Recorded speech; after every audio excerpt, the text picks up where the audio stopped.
Programang ito ay rated SPG. Striktong patnubay at gabay ng magulang ang kailangan. Maaaring may masiselang tema, lengguwahe, karahasan, sexual, horror o droga na hindi angkop sa mga bata. Hindi nga makumbinse nito ni Marites itong si Ramon na magbagong buhay at iwasan na nga daw ang masasamang gawain katulad nga ng pagtutulak ng droga.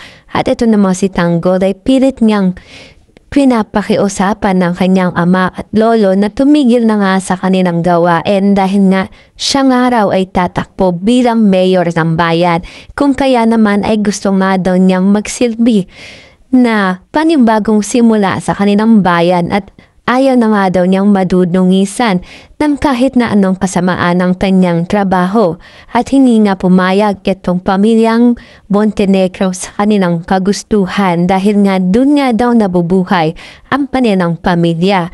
At sabi nga ni Tanggol ay hindi nga daw siya makapapayag na ipagpatuloy nga ang masamang gawain ng kanyang pamilya.